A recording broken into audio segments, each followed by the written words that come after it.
Apa itu organisasi? Inilah organisasi menurut beberapa sumber ataupun beberapa ahli.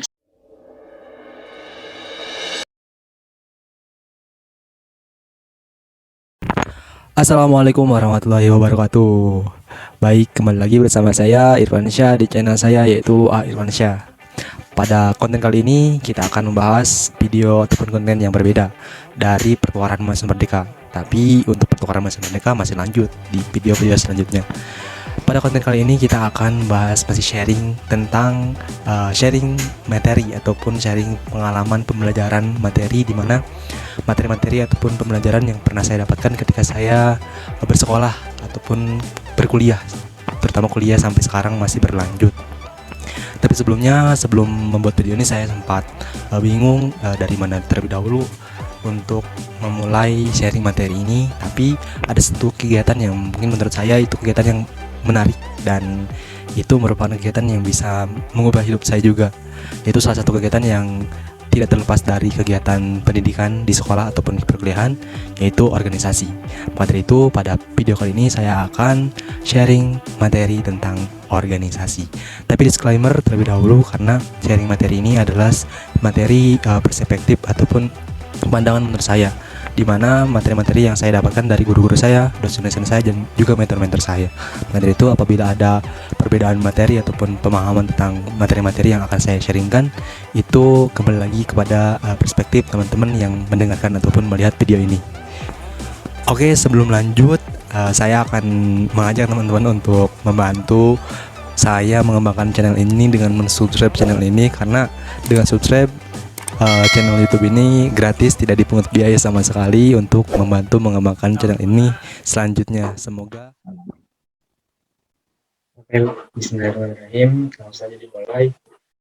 Di sini ada ungkapan satu hadis, di mana ini merupakan hadis riwayat Bukhari nomor 4789 tentang kutipannya, setiap orang adalah pemimpin dan setiap pemimpin akan dimintai pertanggungjawaban atasnya. Jadi karena kita akan sharing materi tentang keorganisasian atau organisasi, jadi tidak terlepas dari yang namanya orang dan juga pemimpin pastinya.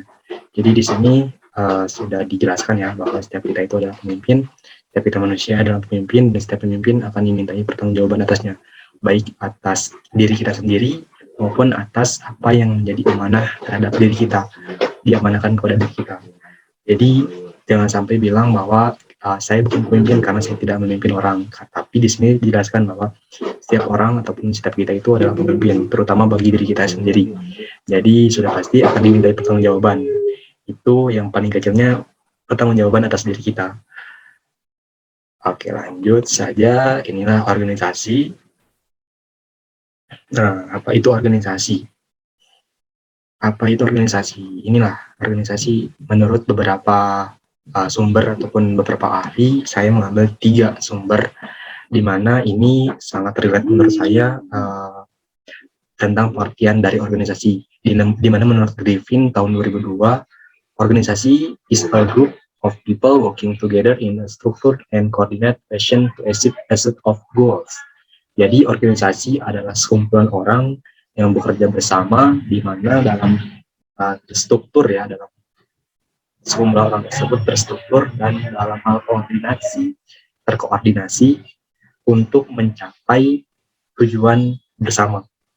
Itu pengertian organisasi menurut Griffin. Jadi kuncinya ada di sekumpulan orang bersama dalam struktur terkoordinasi untuk mencapai tujuan bersama. Yang kedua, organisasi menurut Hasibuan tahun 2011, di mana organisasi merupakan suatu sistem perserikatan formal, berstruktur, dan terkoordinasi dari sekelompok orang yang bekerjasama dalam mencapai tujuan tertentu.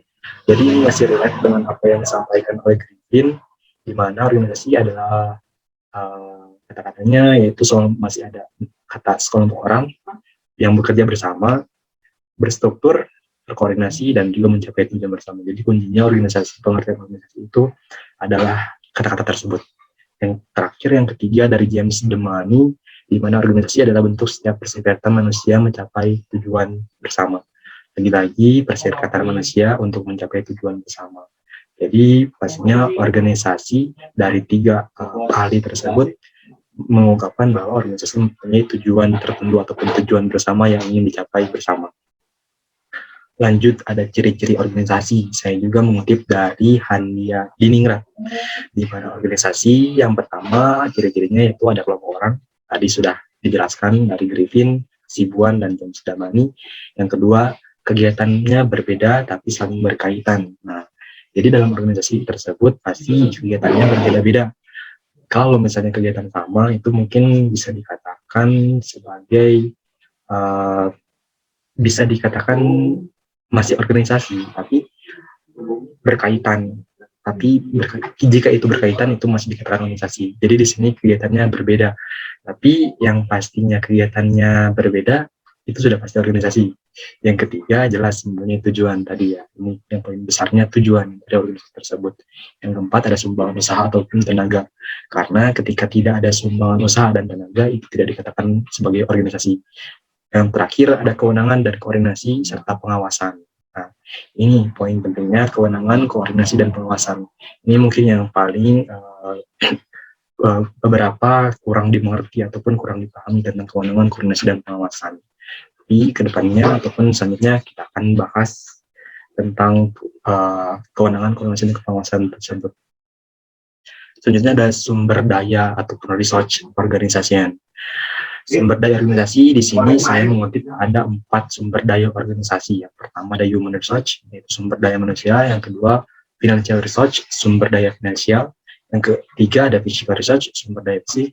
Yang keempat ada information resource, sumber daya informasi. Jadi keempat sumber daya ini mungkin ataupun bukan mungkin, tapi sudah seharusnya ada dalam sebuah organisasi jika organisasi tersebut ingin dijalankan. Jadi ketika salah satunya tidak ada, mungkin itu akan menyebabkan berjalannya sebuah organisasi. Jadi keempat ini perlu sekali ada dalam sebuah organisasi. Ada beberapa yang menyebutkan ada lebih dari 4 ini, tapi menurut saya dari beberapa kutipan materi dan juga yang saya dapatkan dari beberapa guru-guru saya, itu ada 4 sumber daya organisasi.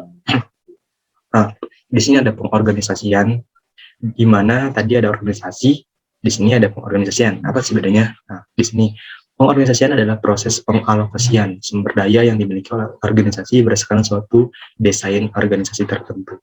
Nah, jadi ketika organisasi itu adalah organisasi itu adalah sebagai jalannya, maksudnya prosesnya itu adalah pengorganisasian itu sendiri.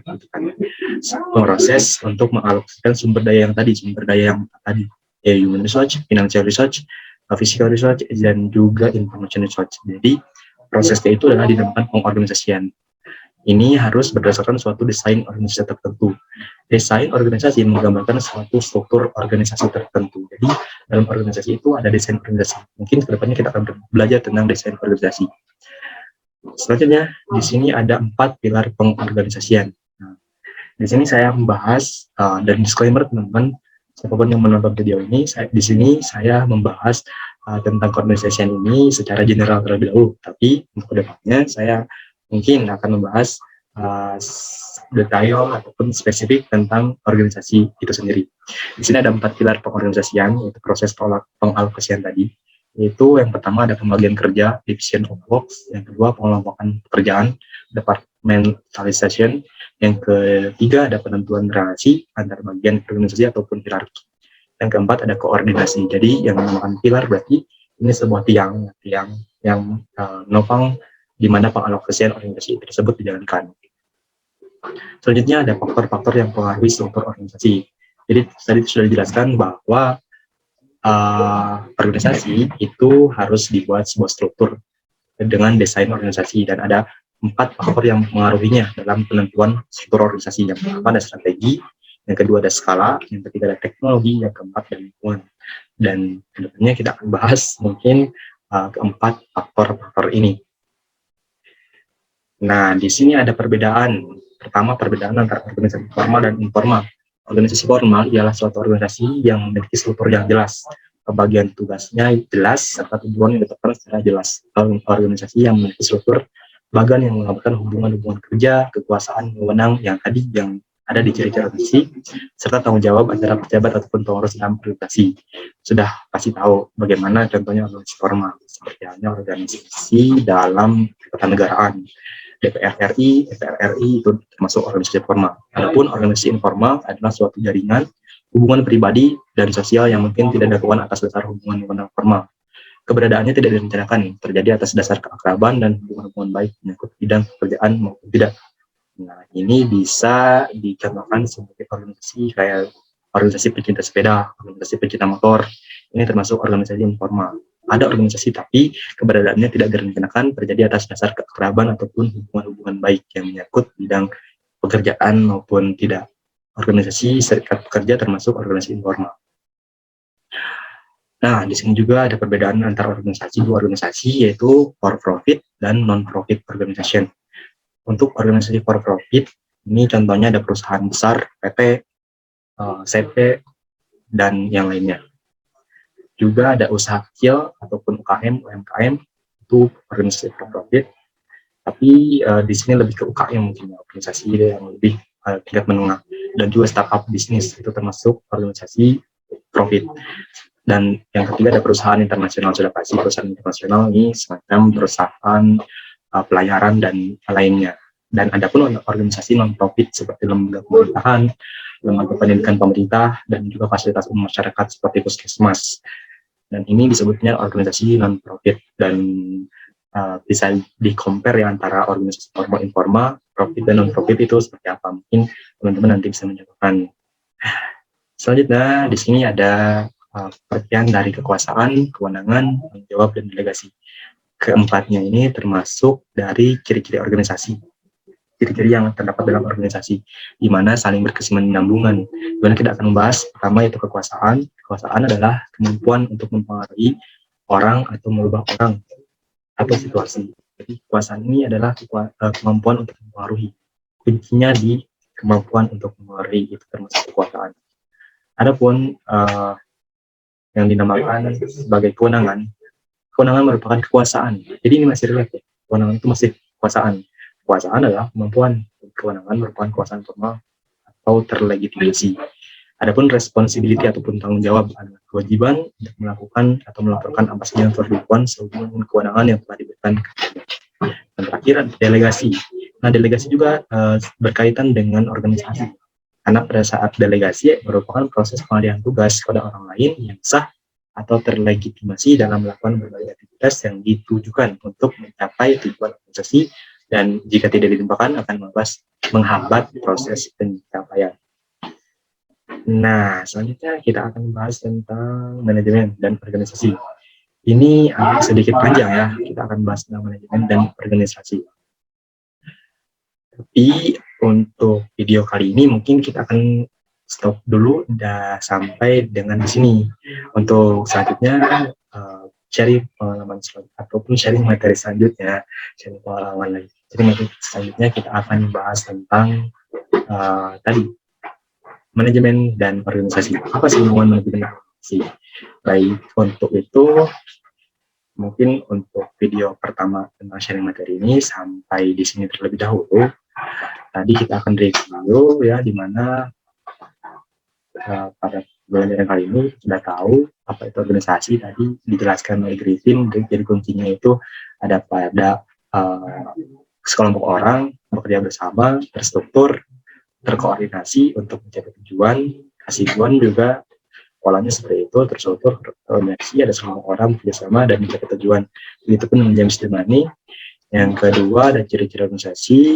Menurut Hanya Diningrat, ada kelompok orang, kegiatan berbeda tapi saling berkaitan, ada tujuan, ada semangat usaha atau tenaga, ada kewenangan, koordinasi, dan pengawasan, dan ada 4 sumber daya organisasi: human resource, financial resource, visual resource, information resource.